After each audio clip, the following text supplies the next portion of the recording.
شما به غیر از نماز هر چقدر دلت میخواد با زبان خودت بشین با خدا حرف بزن. حتی دعاها هم میتونی به فارسی بخونی. واقعا؟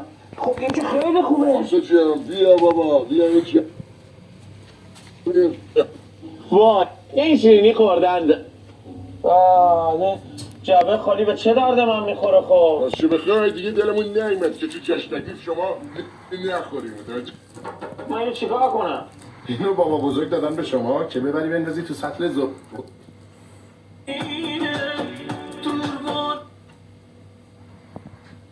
عید فطر رو ما